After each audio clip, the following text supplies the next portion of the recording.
Allez, je vais me faire une petite série d'abdos. Je cale bien mes fesses sous mes mains pour éviter que ça creuse, hein. C'est très important. Ok, c'est parti.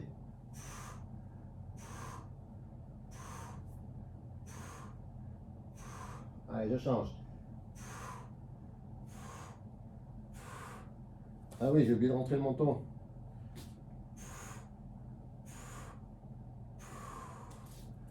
On relâche.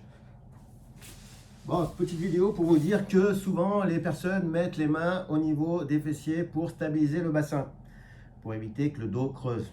Donc si on a des muscles, c'est pour s'en servir, pour fixer vos articulations, maintenir une posture avec vos muscles, ce qui va vous permettre de travailler, bien sûr, quand on contrôle notre corps, contrôler nos articulations, contrôler les différents segments, les membres inférieurs en l'occurrence, c'est grâce à nos muscles. Donc c'est pour ça qu'on va réussir à travailler nos abdominaux de manière optimale. Donc c'est pas la peine de mettre les mains pour caler, pour mettre une cale au niveau de vos fessiers pour contrôler votre bassin. Ça veut dire que vous n'avez peut-être pas encore assez de force pour faire ce type d'exercice, donc vous cherchez une aide extérieure. En l'occurrence, ce n'est pas une très bonne idée parce que vous n'allez pas travailler de manière efficace et plutôt vous faire mal au dos. Donc il faut y aller progressivement. Ceci dit, pour la tête, on n'oublie pas le petit coussin. Quand on est comme moi avec une légère kyphose thoracique, il faut mettre un petit coussin pour aligner votre tête.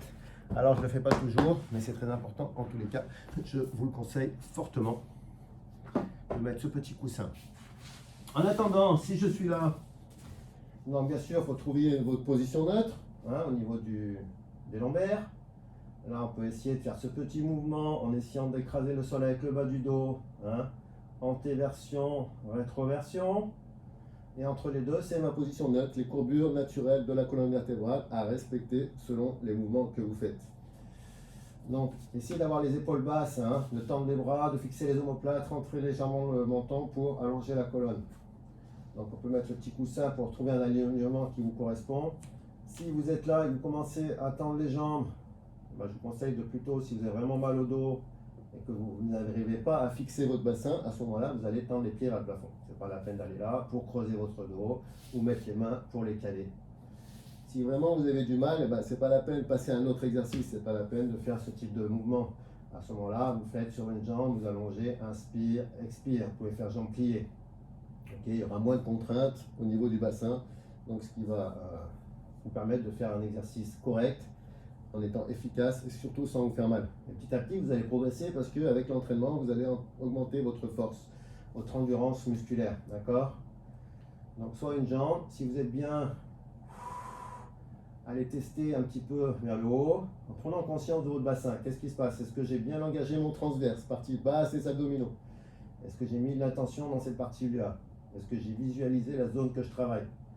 Est-ce que je respire au bon moment? À l'expire, je tends, à l'inspire, je plie. Prenez conscience. Donc, ce n'est pas la peine de faire d'exercices qui ne vous correspondent pas en essayant de chercher d'autres solutions qui ne sont pas vraiment efficaces ou pertinentes. Essayez d'y aller doucement, de faire peut-être une jambe sur l'expire, inspire, reviens. Si vous êtes fort, jambe tendue, reviens. Mais si ça bouge au niveau du bassin, ce n'est pas bon. Donc, ok, il faut essayer de vraiment être progressif, être à l'écoute et pas faire un exercice parce qu'on vous a dit de le faire et que ça ne vous convient pas.